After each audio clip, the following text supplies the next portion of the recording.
Good morning, everyone. Hope you're having a fantastic day. It is Wednesday, middle of the week. I have a webinar today, 2 p.m. Eastern Time. Make sure you watch that. I think it's on YouTube. Yeah, it's probably on YouTube, youtube.com/PokerCoaching. Make sure you check that out. We will be discussing, I'll keep it a surprise for all of you. No reason to spoil it. And I'll be talking about a new promotion I have going on for all of you. Today, I wrote on the wrong side of my paper. Look at that. It's sticky at the top.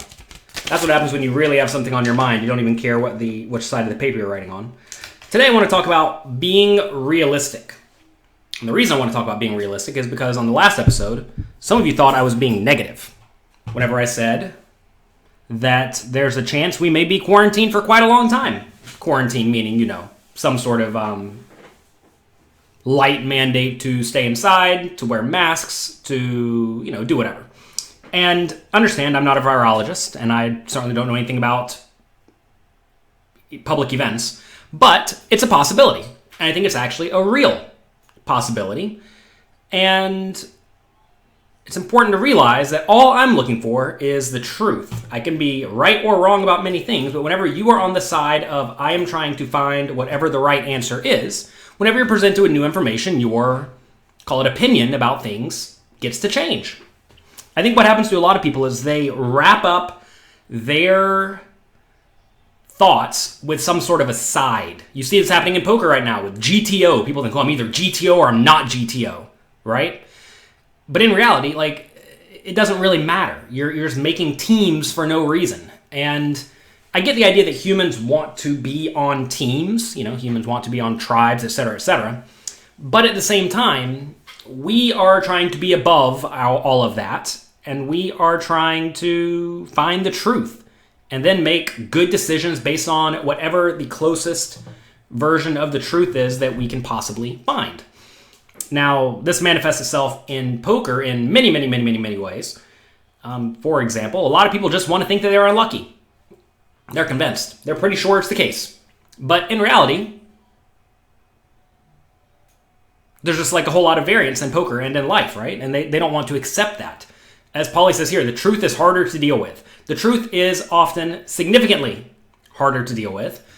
And a lot of people really want to think that whatever is going on in their life is either not their fault when it's going poorly or entirely fault's not the right word. They're entirely to blame when things go great.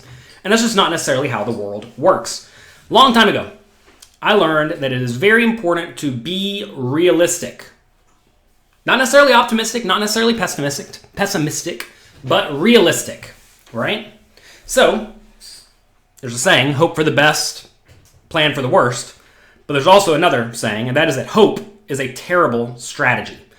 And I think a lot of people get it in their minds that I hope something happens. I hope this happens. But I spend literally 0 seconds of my life hoping for things. Instead, I'm trying to think about what is likely to happen and what can I do about it. Sometimes the answer is nothing. Quite often the answer is nothing, right? Going to play a poker tournament. I guess in theory I hope I'm going to win, but I don't really care. Because probably because I'm properly bankrolled for whatever games I'm playing. And if I win, it's not going to be life-changing money one way or the other. And I've set myself up in life such that is the case by always playing very properly bankrolled and not really gambling at this game that many people view as a gambling game. And, that might be the right strategy or the wrong strategy, and it probably leaves a little bit of money on the table at the end of the day. But it will help you make good, clear, sound decisions in, all situations of your life. Do I answer questions? Maybe. Depends if I like the questions or not. So a long time ago, what I always did, I still do it today, is I assume I'm going to make about half as much as I am getting indications that I will make. This manifested itself back in the day when I was playing 5-10 no limit every day at Bellagio. I thought I was going to make about $25,000 a month. Sounds like a good win rate. But I'm not going to go out and spend like I'm making $25,000 a month. I was spending back then like I was making about $5,000 a month. I did not have a nice car. I did not have a nice house. I mean, it was like a fine place. It was a fine car, but it certainly wasn't anything overly fancy, right? I wasn't going out to the club. I wasn't going out to super fancy dinners. I was out there grinding it out, living like a regular human being, and doing my best to accumulate wealth so that at some point down the road, that would pay off. Like, well, here we are today, right? We get to live in New York City with my wife and 2 kids, and everything's A-okay. But that's because I was reasonable and preparing for perhaps a situation that could come in the future where things go poorly. I've gone through a few boom and bust in the poker world. A lot of people think that whatever's currently happening now is the most detrimental thing that's ever happened. And to be fair, this virus is clearly pretty bad. But a lot of people don't realize poker's gone through quite a few boom and bust cycles. I mean, we had the moneymaker era where everything was amazing. But then NetTeller closed. A lot of you don't even remember when NetTeller closed. That actually made it very difficult to get money into and out of poker sites. A little while later, Party Poker left the American market.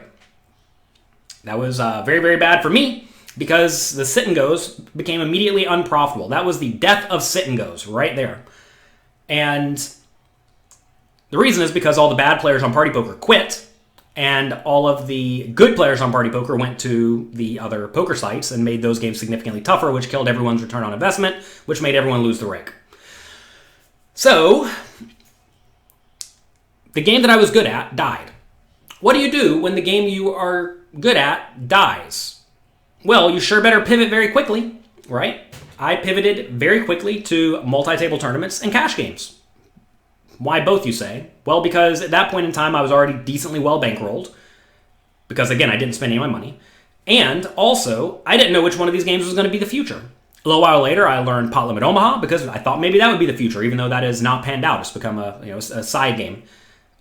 Today, if I had plenty of spare time, I would learn to play short deck. I don't think it's going to be the game of the future. I think it's going to be something like Pot Limit Omaha. But hey, you never know. I could be wrong, right? It's important to realize that right and wrong, again, does not mean like good or bad. What it just means is like I don't know the future and you don't know the future, and all you can do is make the best decision you can in the situation that you are in, right?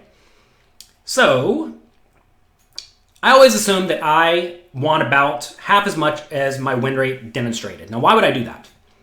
Well, first off, I don't need creature comforts. I'm not, I don't know what the right word is here. I'm trying to think of a non-rude word.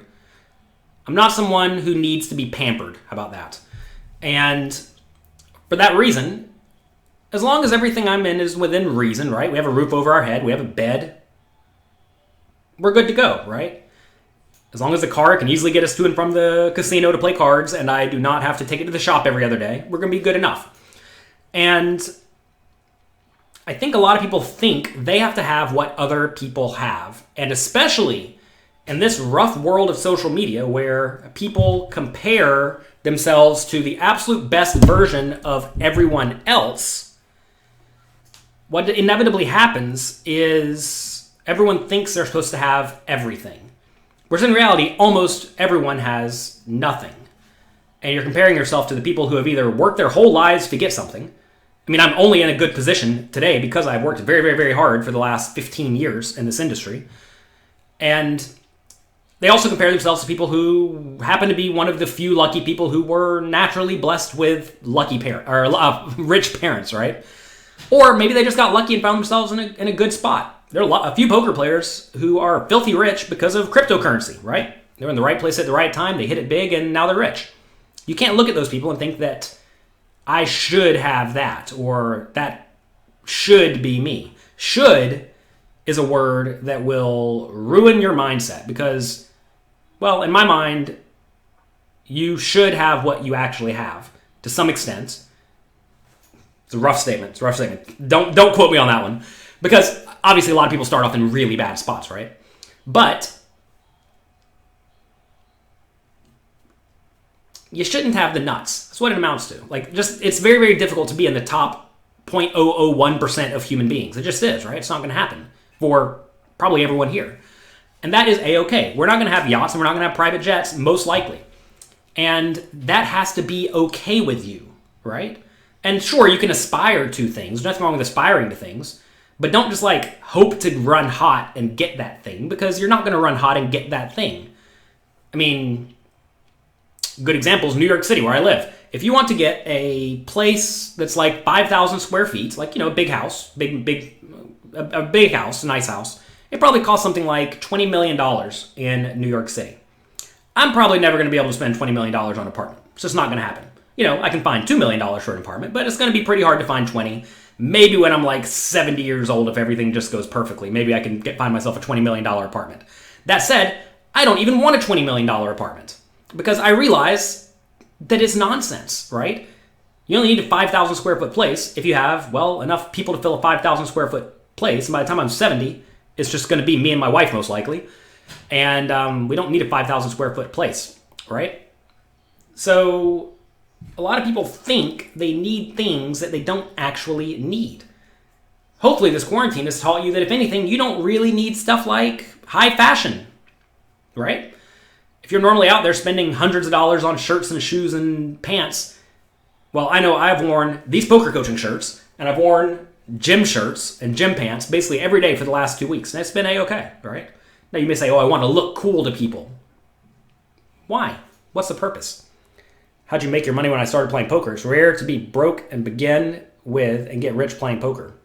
I started with $50 a long time ago when I was 18. Now I'm 35. So what's that? 17 years ago.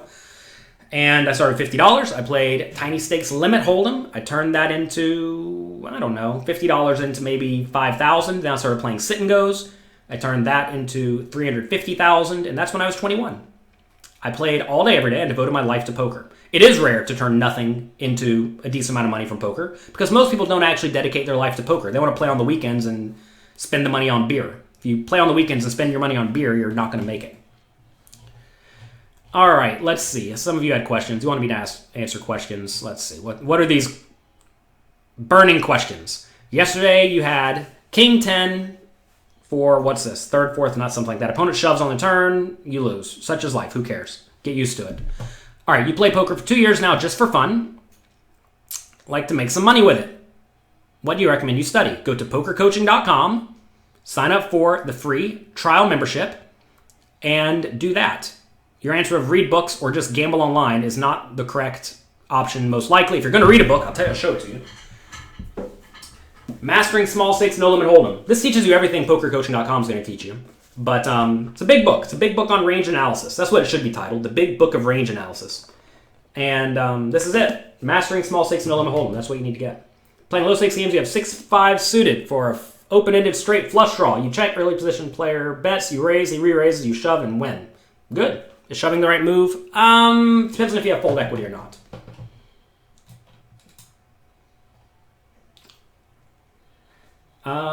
Only 11 likes. Wow, you hate this topic. Nobody likes being realistic. And that's okay. I get the idea that people don't want to be realistic. And the thing is, it's way, way easier to... It's way, way easier to live with rose-colored glasses and think everything is going to go great and that you're going to be the lucky person. But if you look at yourself and you're currently not the lucky person, there's no reason for things to very, very quickly change in the future. When do I think poker will come back to Las Vegas? I'm not a virologist or an event planner. I do not know. You don't believe in online poker, and it's a lot harder. What do you mean believe in it? It certainly exists. I can guarantee that online poker exists. It's a lot harder. Definitely is a lot harder. When do I think it'll come back to Vegas? Look, you all didn't like when I said I think we're going to be quarantined for 6 months. The thing is like, when will it come back versus when will it come back to the point that I want to go play it? That's a very different question. If they had the World Series of Poker starting in May right now, I don't think I'd be there on day one. Why? Because we don't know how things are going to react. And at this point in my life, I don't need to go play poker. I play poker because I want to go play poker. How many royal flushes have I gotten? I have no idea. I don't keep track of stuff that doesn't matter. It's important to keep track of things that matter, not things that don't matter. And unfortunately, things like royal flushes and bad beats and bad beating somebody else, none of that stuff actually matters at the end of the day. What matters is, are you winning equity? That goes back to the idea of like, are you a fan? And to be fair, I'm really not a fan of much. And I think that's because I'm actually in there doing the thing as opposed to hoping that I could one day be doing the thing or I mean, there are three types of game players. I've discussed this a bunch. There's the type who just wants social interactions. There's the type that pushes the boundaries of the game, like big bluffs and big folds. And then there's the type that just cares about winning. And I just care about winning. I do not care about big folds and big bluffs and if I made a royal flush. None of that really matters to me. Do you still play Hearthstone? I like Hearthstone Battlegrounds a lot. It's a lot of fun. Where do you play online for real money? Are you in America or not in America? All right, let's see. How often do I play poker when I'm in New York City? Basically none. I don't live here to play poker. I live here because my wife lives here, and this is where she wants to live. Was I instantly a winning player? Pretty much. Why? Here's a good question. Why was I instantly a winning player? I'm not a genius. I'm actually bad at poker, naturally. I was way too tight. I studied a ton. I read something like 10 poker books when I was 18 years old before I ever put $1 on the internet. And I had studied a lot, and I was right off the bat better than my opponents at the tiny stakes games. How many hours do you suggest studying relative to playing? Study as much as you can if you're not a winning player. If you live in Texas, your options are limited to the unregulated, unlicensed, unsafe American poker sites. We discuss this basically every day for some reason. If I had to tell you exactly one site, I would tell you Bovada. That's it. I have a video. If you go to youtube.com/PokerCoaching, look for my most recent interview with Mac Verstandig. He's my lawyer. He tells me what is legal and what he recommends we do. He said that of all the sites, Global Poker is probably the closest to legal. That said, you play for gold coins, and gold coins are not actually worth any money unless they decide to give you money back for them. So there you go. Kevin was shilling for me. Thank you. Does shilling mean you have to get paid? I'm not sure what shilling means. Have I ever gone broke? No, I've never gone broke. I've never gone broke because I've always not spent my money. Turns out if you just don't spend your money, it's hard to go broke. How do you get over variance in poker? Just don't care about it. It doesn't matter. Again, it goes back to what matters in poker. Does getting bad beat matter? No. I was watching my poker coaching coach, Michael Acevedo, stream. If you speak Spanish and want to watch one of the best players in the world stream, he's been streaming high stakes tournaments on Twitch while speaking Spanish. That's his native language. And last few days, he's taken yesterday I think he had a 6th place in a tournament with 1,000 people. The day before that, he had a 10th place in a tournament with 1,000 people. The day before that, he had a 15th place in a tournament with 2,000 people. And you just don't make any money when that happens. You kind of break even or lose a little bit. But every time I was watching him, he played well. And just loses. And shows back up and does it again the next day. And plays great and, just happens to run poorly in the end. And that's okay. And he realizes that, right? And that's the part of the game. How are you so stoic? I don't know. Read stoic things. Here's a book called The Daily Stoic by Ryan Holiday. Get this, read it. Every day, there's something just a page on stoicism. For example, trust but verify. Indeed. The Daily Stoic is a solid book. What's my favorite poker room in Vegas? I don't care. We're stoic here. We don't really care about creature comforts. 1/3 of the people like this. That's pretty good. Should you straddle? No, don't straddle. Straddling's generally bad across the board. I am partial to Bellagio, but I went there recently and I wasn't in love. Aria's fine but nice. I really haven't played there much. I haven't played a whole lot in Vegas recently. Whenever I'm playing in Vegas, it's usually in tournaments. Bellagio tournaments are fine. Aria tournaments are fine. What do you think about Bonomo? Does he really make $50,000 a week? What do I think about Bonomo? I think he is a nice guy and I like him. Does he make $50,000 a week? I have no clue. I don't know anyone who makes consistent $50,000 a week specifically from playing poker. What site do you play on? We just discussed this.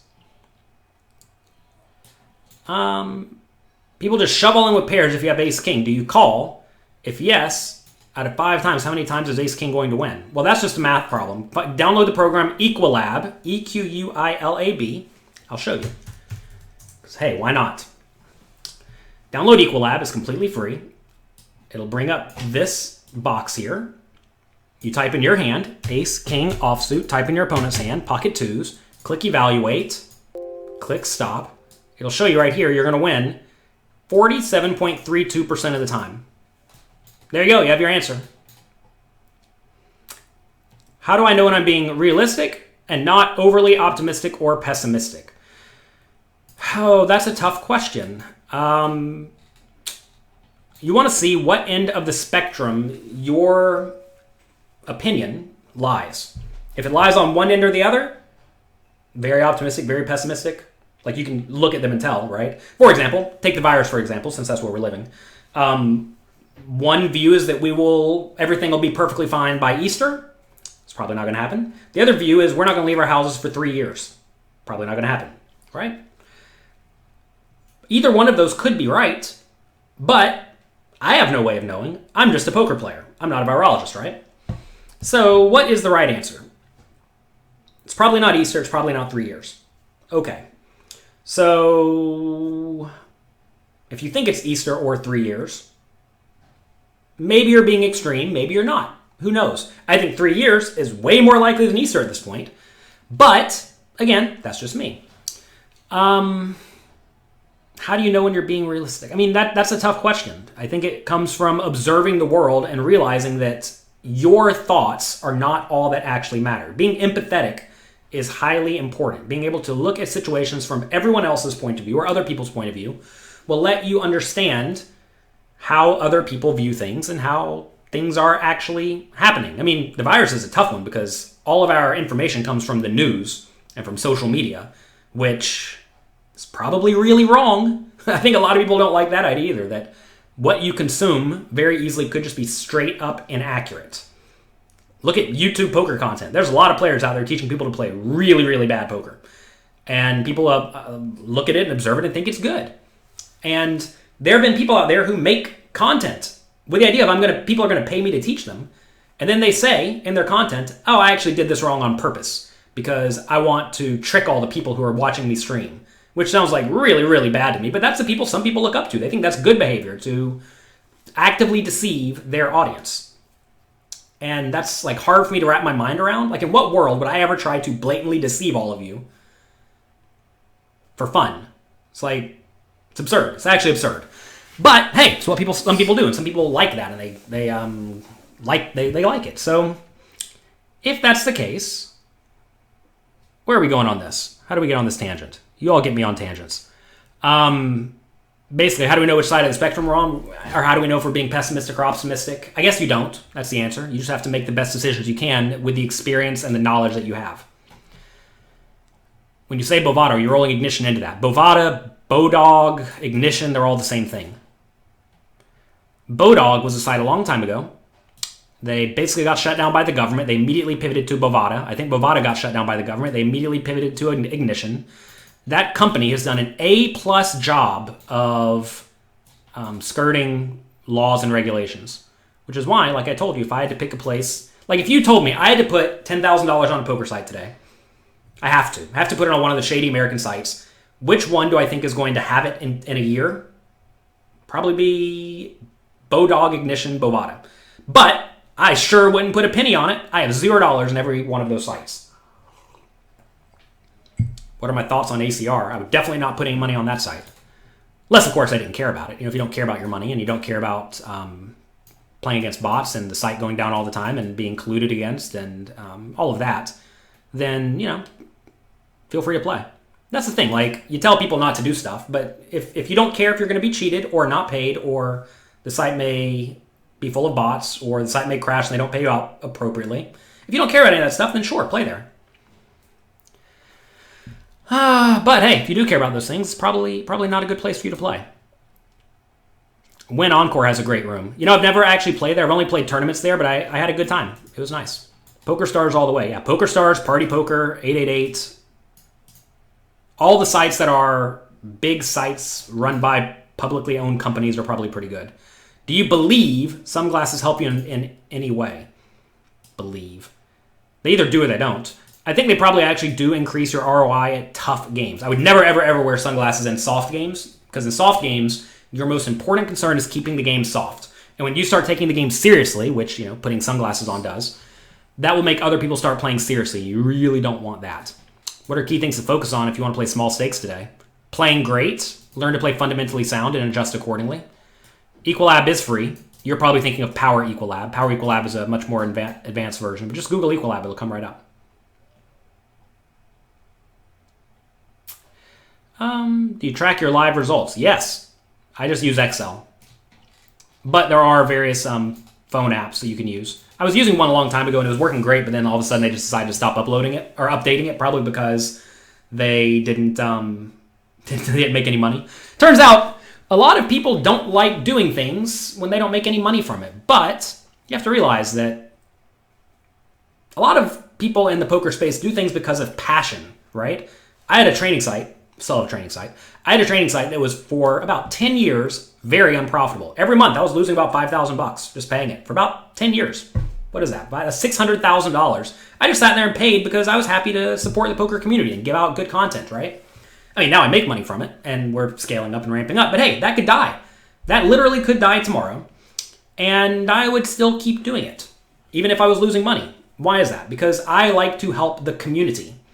And a lot of other people, they just want to do things to make money. Or maybe they're not in spots where they can lose money, right? If you have no money and you're doing something and it starts losing money or not making money, you must pivot to something else, right? Turns out there are almost no poker training sites that have been around. You know, mine actually maybe the oldest one now at this point. Let's think about this. Card Runners is dead. Poker X Factor is dead.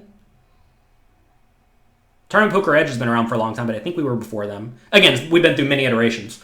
I think we started in 2006. I don't know. Someone do some research. Any training sites around from 2006?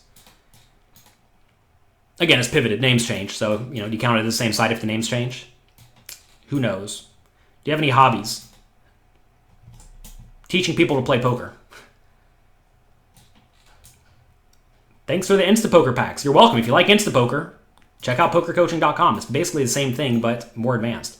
Thoughts on the Poker Bros app. That basically has all the problems of ACR, except for you may have to go to court whenever your bag man gets in trouble. So, if you want one step worse than a site I already told you is terrible, Poker Bros is for you. Let's see. Why does ACR get a bad rap? Why would you think it gets a bad rap? The MTTs are good. Well, just because a game exists doesn't mean it's good. How about Bet Online? I don't know. I've never played there. If you want to watch reruns of me playing, what should you watch? I don't know. Go to PokerCoaching.com. Sign up. We have lots and lots of content by me. What are my thoughts on GG? I don't know. I've never played on GG. I think they rake a ton, right? If they rake a ton, I would generally suggest you don't play it. I think their model is basically rake a ton and then give a lot of rake back to the big losers.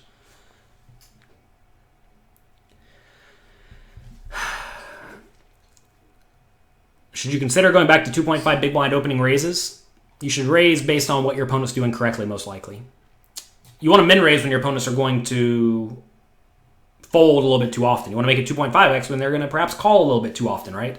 If people are going to defend your 2.5x big blind raises as if you were min raising, they're just going to be spewing little bits of equity to you every time. So it's quite strong to min raise or make it 2.5x if people are going to defend poorly. Why does everyone keep asking me about all these sites? Like, what about PPP Poker? It's, again, a bagman site. If you have a site where you have to go and give someone money to put into an online site that's going to be play money coins, think about how asinine that idea is, right? There's so many content creators out there to say, hey, come give me $1,000. I'll give you 1,000 play coins on this random poker site that is an app on your phone that has already been proven could be straight up cheated on. You want to play there, guys? Want to play there and give me some money? Yeah, what about that? That's probably not a good idea. You like bad ideas? That sounds like a really bad idea. ACR gets the rap they deserve. Turns out most businesses typically do get what they deserve one way or the other. How do you evaluate that you're a good player or a bad player? Play a ton. Get lots and lots of... Get a big sample size and take a look at it. This is a real question, though, that's very important. How do you know if you're good or just lucky? If you're playing cash games and you're winning consistently over a long period of time, you're probably good. If you're playing tournaments and you are up after a year, but it's because of like one or two big spikes, you could just be lucky. So it's way easier to know if you're actually good in cash games than it is in tournaments.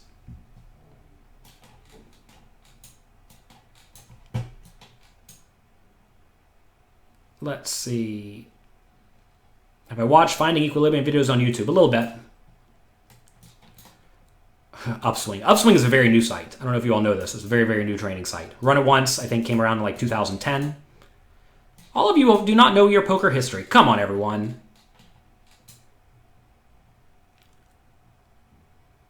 You like poker coaching better than Upswing. Well, good. That's the goal. And we're only continuing to update it. A lot of poker sites come and go, but we're not going anywhere. We're going to continue updating. Run It Once is a good site. I like Run It Once. What do you prefer, cash or tournaments? I don't care. I like mixing it up.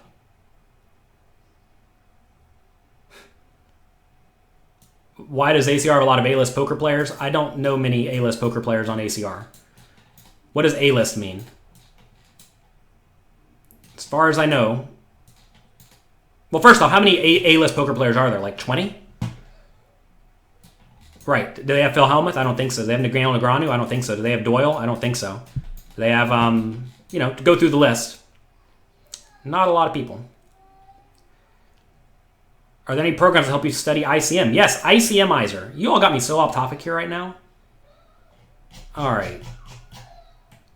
Question about straddling, says Mark. Since Mark's always here to answer the question, then we're going to get back on the topic. It's almost always negative EV move, but it's completely the right move if you're in a good game and the rest of the table wants to do it, right? Well, basically, then you're just doubling the blinds. You want to double the blinds? Probably not. That said, if everyone's doing it and you will get banned from the game if you don't do it, or they're not going to give you action if you don't do it, then yeah, you should do it. Is there a tournament masterclass in the works? Yes. Just because someone plays on ACR does not mean they represent ACR. That is very important to realize. I actually talked with a few people recently who work with ACR, and they've made it very clear. They actually think it's a pretty bad site, a very poorly run site, but they're getting paid. And they have to decide if it's worth it to try to make money immediately in exchange for perhaps ruining their fans' lives and taking all their fans' money.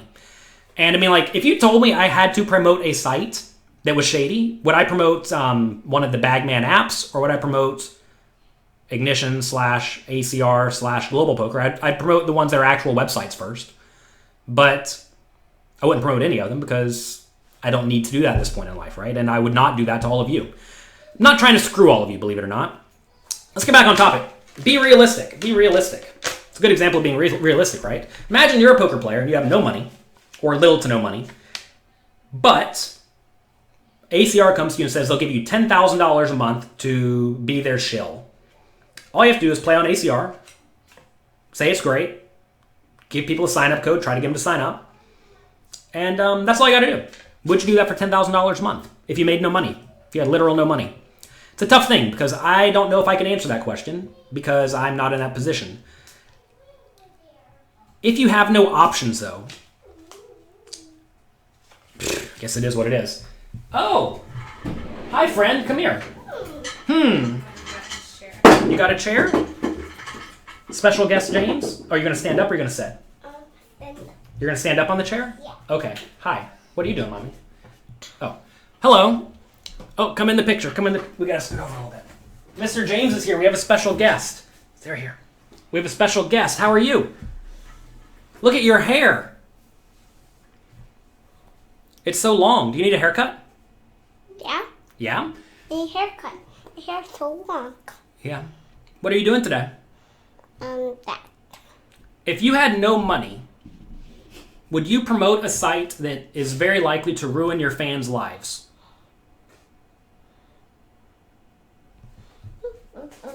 You're right. The correct answer is to just leave. That's such a bad question. Obviously, the answer is no. Everybody knows that. Everybody knows that.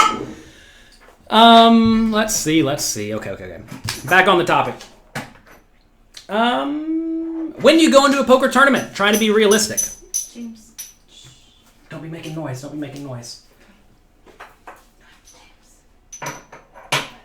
You want to talk about your school real quick before you leave? Tell them what we're learning about in school today, James. What are you learning about in school? Cars. Cars? Yeah. Yeah, what kind of cars? All the cars. All the cars? Did you learn about teachers? No. Did you learn about the dentist yesterday? Yeah. Yeah, what color is your toothbrush? White. White and? Blue. Right and blue, that's right. Who's on your toothbrush? Taker. That's right. Do you like your toothbrush? Yeah. You like brushing your teeth? Yeah. Show everybody how you brush them. No. No? Hmm. How old are you now? 14. You're 14? Yeah. Yeah? All right. Well, you sure do grow up fast. A tree. You're 3? Yeah, that's a good age. Do you know when your birthday is? Are you shy? Are you being shy? Mm. All right. You gotta go. I have to finish my talk. Everyone got me sidetracked today. Bye. Have a good day. I love you. Oh, your butt landed on my knee. You're gonna break your butt bone. All right. See you later. Bye-bye. Have fun. Have fun with mommy. Bye-bye. Whenever I go in to play a poker tournament, I am not thinking I'm going to win this poker tournament. I'm thinking I'm going to go there and play my best. And I'm going to realize my equity. And I think for most people it's bad to have it in their idea or have it in their mind that if I don't win, it means I am a failure and a loser at life and poker, and I have completely squandered everything that I'm doing. And maybe that's not how other people think. Like in my mind, if I actually truly think something will happen and then it doesn't, it means that your thought process about this was very incorrect. And if your thought process about this is very incorrect, what are you doing? Instead, I think a better mindset is, well, when you go play your tournament, you're going to get your ROI out, right? And sometimes you win, sometimes you're going to lose. And that is okay. So I always approach things of I'm going to go there, I'm going to play my best, I'm going to study ahead of time, I'm going to be in the best physical shape I realistically can based on my situation in life, and we're going to go from there. And I think it's important to be realistic in that scenario. Prepare, plan ahead, but at the same time be realistic. How could playing on ACR or the Bagman sites ruin your lives? Well, easily. Let's say you decide right now, today, you are going to try to be a professional poker player because the games are good and they're softer than they've been in a long time because lots of people are trying this right now. And you're going to play high stakes. You're going to take the money you have, let's say $10,000, and put it on one of these sites. Let's make this as bad as it can be. So I'm really going to show you how this can ruin your life. Let's say you put your $10,000 on a Bagman site like PPP or Poker Bros or whatever the Bagman sites are. So you have to take your money, wire it to some mob member, and they're going to put the money in gold coins on this app that has not been vetted by any gaming regulatory committee. Let's go do that. Okay, so now our money is in 10,000 coins on this site. They're going to rake us a lot, so we're probably not even going to be able to win. I can already tell you, almost no one's winning long-term on these sites. Next, let's say we're playing. Let's say all of a sudden your Bagman disappears. How do we get paid? Well, it turns out all we have is 10,000 gold coins on this play money site. So now all of our money is basically gone. That's bad, but that's not the end of the world because, that happens. Sometimes you get scammed by sites that are obviously going to scam you at some point. Next, things are going fine. You go back to work, working your minimum wage job. You get some money again. Life's going okay. But then you get a call from the FBI. You may say, how did we get here? Well, remember, the Bagman sites are run by unknown entities. And you don't know who owns them. But I have some inside information. I kind of know who owns them. And you probably don't want to be involved with them. So now you have to go to court for some case. And you have to be a witness to now try to either claim your Bagman is innocent, the guy who took your $10,000, or claim your Bagman is guilty, the guy who is with the organized crime. Is that really what you want to be doing with your time? Okay, well, maybe not. Then, now that we're in court dealing with people who are in organized crime, now you have to look over the shoulder for the rest of your life. Now, maybe that's ruined in your eyes, maybe it's not, but I would not like that to be how this situation plays out just because I wanted to try to become a professional poker player today. Okay? So that's how that could potentially ruin your life.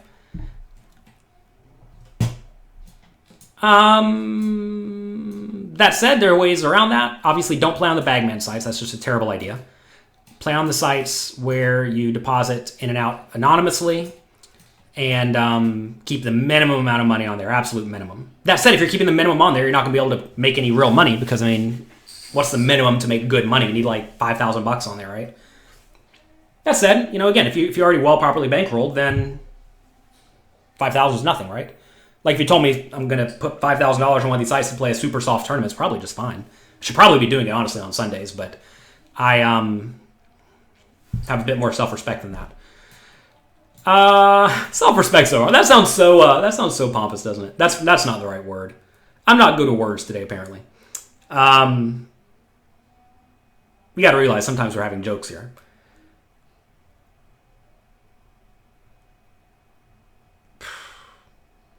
Some things you just don't need in your life, and that really is it. So, I mean, you have to ask, do I want these things in my life? Do I want to open up myself to risks to what? To play a card game on the internet? It's just absurd. You prefer unorganized crime. Yes, probably better. All right, if you have a little pocket pair and someone raised before you, should you call a middle position and risk that someone will squeeze behind you and raise you off of it? It depends on how often someone likely is going to squeeze behind you and raise you off of it. Sometimes they will, sometimes they won't, right? You have to be aware of that. Pay attention to your opponent's stats. Let's see. Have you ever thought about doing stand-up comedy? Yes, I have. I almost told a cannibalism joke earlier while James was in the room, but I decided not to.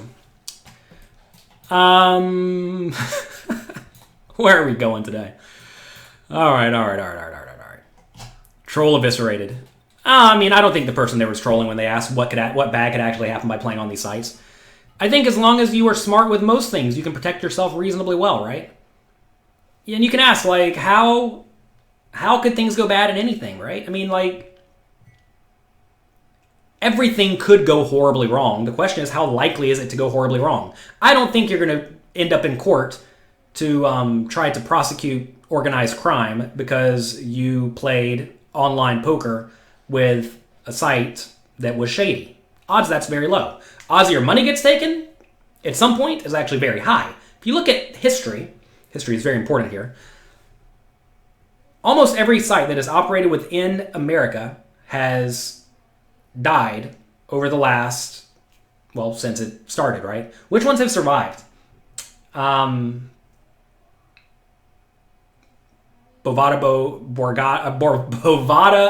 Bodog Ignition. That's the only one that I can think of that has very definitively survived for a long time. Lock Poker died. Cake Poker died. I'm trying to remember the other ones. UB died, right? There was one from a long time ago. The first one, it ran off with a bunch of people's money. Poker Spot, that died. There's a bunch of them. A bunch. There's like 30. All these sites were American-facing. They did not... They didn't follow regulations, and it turns out they basically all died. The current crop is all relatively new. ACR has been around a little bit. There are rumors that they came about from True Poker, which actually has been around for a while. So I don't know if it's definitively a pivot or not, but from what I understand from the ACR pros, it's not. So that's difficult to know one way or the other. Anyway, they've all died. So do you want to put your money on something where the vast majority of them have died? And the answer is, like, if you don't keep any real money on there and you cash out every day and you put money back in every day, or if you're just cool losing whatever you have on there, then yeah, sure, play whatever. You'll be fine. Unless you're not. How did I decide PokerCoaching.com was a realistic endeavor? Like I said, I've been teaching people to play poker online for 15 years. We had SNGIcons.com back in the Ship It Hollaballa days. That pivoted to Float the Turn. That pivoted to Poker Coaching. Turns out SNG Icons is not such a good name if you're going to be teaching mostly tournaments because Sit and Goes died. Then Float the Turn is just a stupid name. And PokerCoaching.com seems like a way better name to teach people to play poker. So I was in a realistic endeavor. Like I said, I was losing about $60,000 a year every year for about 10 years. But I didn't care. I was doing it for all of you. Why do you think Sit and Goes are dead? Because the win rates at the high stakes are minimal.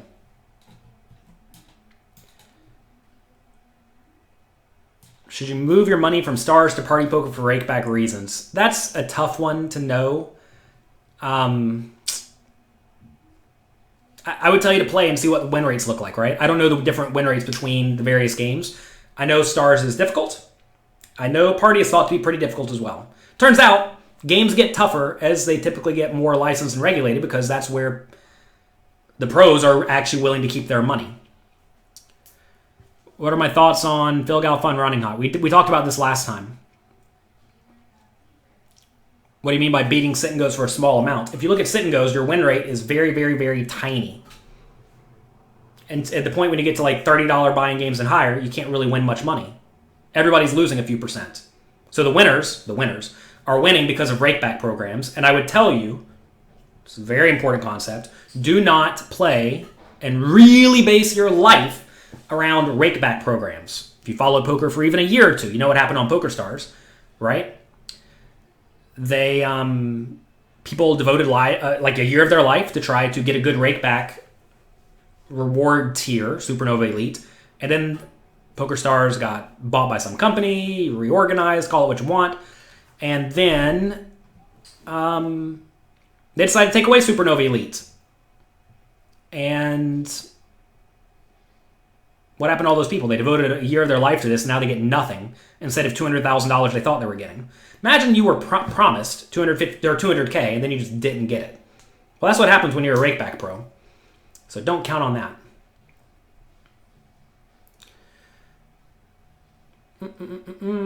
How should you decide if you should move up? Do you have a good win rate or not? What are good win rates in all these games? I don't know. I'm not playing these games on a regular basis. 35% is probably very high, though. Looking forward to Matt Affleck's webinar tonight. Great. Also, I have a webinar tonight on YouTube, youtube.com/PokerCoaching. It starts at 2 p.m. Eastern Time. I'll see you all there. I have to get going now.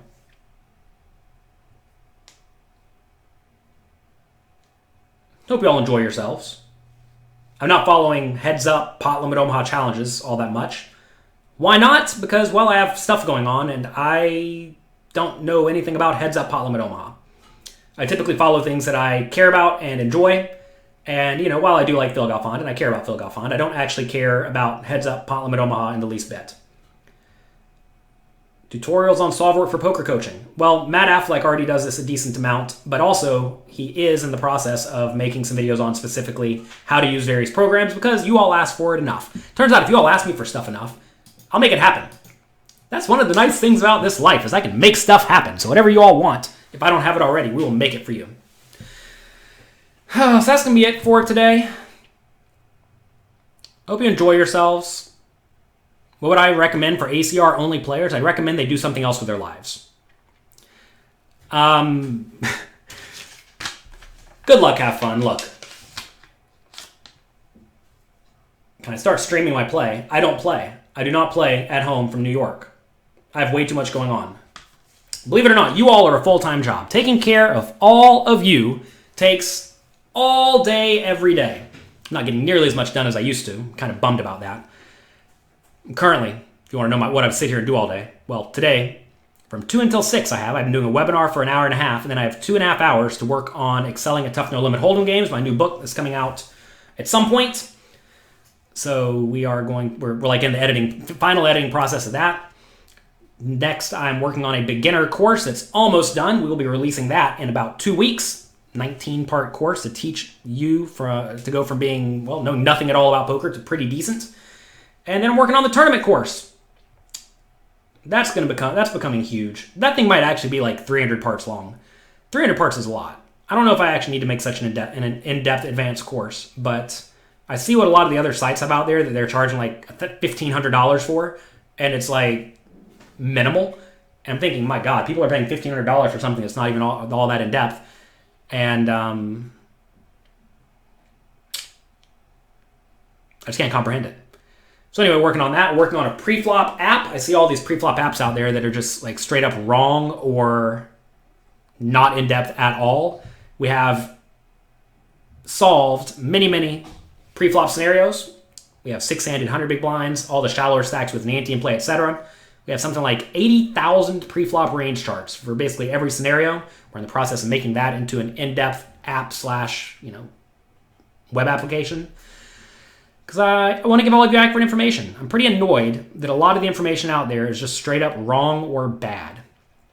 And we're fixing it. We're fixing it. fixing it for all of you because that's what you all deserve. Hope you all have a great day. Hope you enjoy yourselves. Make the most of the day. All you can do is make the best decisions that you can and enjoy life to the best of your ability. Good luck, have fun, and I'll see you all in the webinar later today.